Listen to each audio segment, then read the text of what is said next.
Flowerland Garden Centre. Today we're going to look at front doors and making an entrance because it gives the first impression of your house, and obviously you walk through your door every single day, so it's nice to actually have something that is really rather beautiful to look at. There are so many different styles for front gardens, and it very much depends on your property.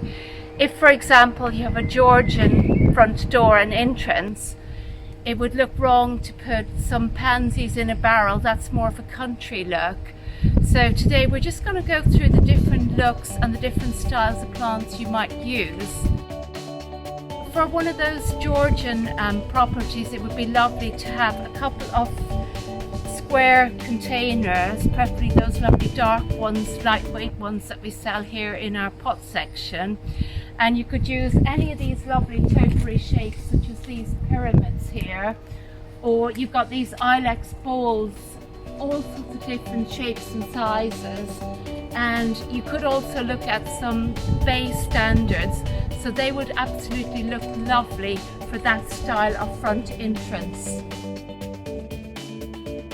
In terms of Georgian grace, it might be very nice to use some of these lovely marguerites here, because with that lovely grey foliage, these, as long as you keep deadheading, they flower all summer long.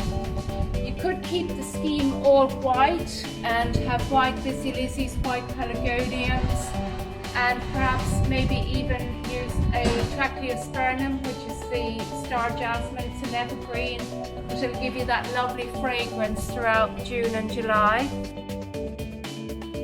If you've got a Victorian house or a country cottage, what could be nicer than this beautiful wisteria here with the fragrance? The flowers are just so amazing at the moment. And rather than just having the same things, you could have the wisteria on one side, but let's just look over here. We've got these beautiful clematis.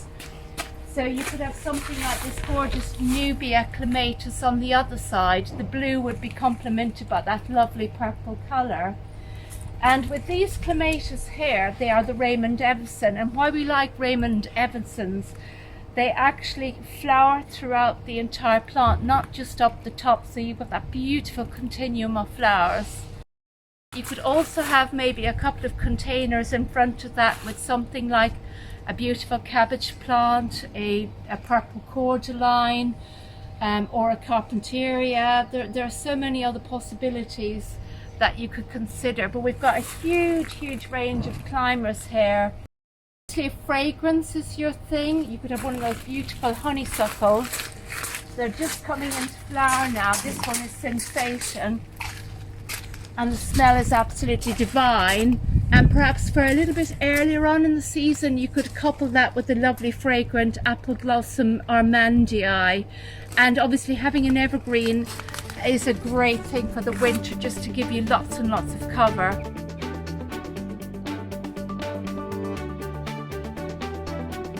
In keeping with that lovely sort of calm Japanese cool shady front garden, there are so many beautiful foliage plants at the moment, like Physocarpus here, and you've got the Photinia that doesn't mind a degree of shade. You've got these beautiful evergreen ferns just here, and you've got the lovely leafy Hydrangea petiolaris with its beautiful white flowers. This gorgeous coppery Physocarpus is just absolutely beautiful. This one here is Magic Ball.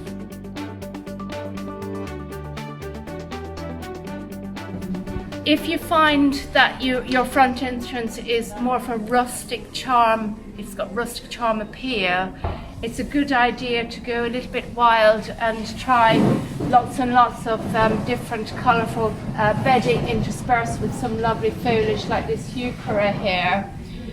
When you're actually doing your containers, think in terms of thrillers, fillers and spillers, and by that we mean have something that's an amazing thrilling plant like this pelargonium here, and then have lots of lovely trailing plants like lobelia and this ivy, and then your fillers really are here the osteospermum and the dianthus, and then you've got a tall leafy plant at the back.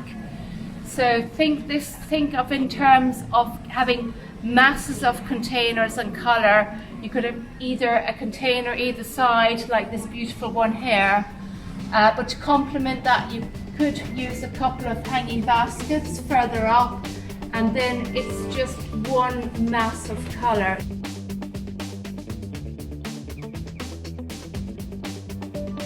You want a beautiful country cottage front entrance, look no further than either our David Austin or our lovely Bransford roses here.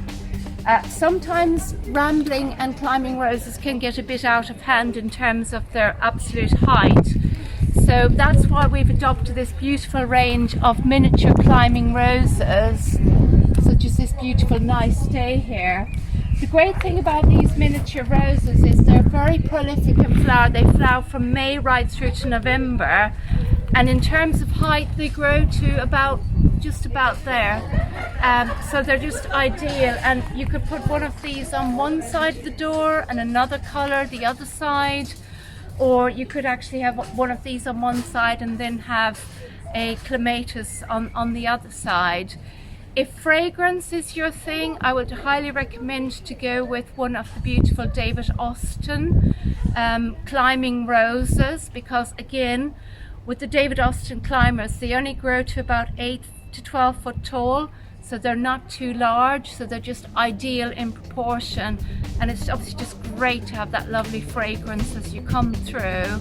Complement that with the Carpentaria californica with the lovely white fragrant flowers, which is evergreen, and then keeping some of those evergreens in the mix just helps to keep the continuum all winter long.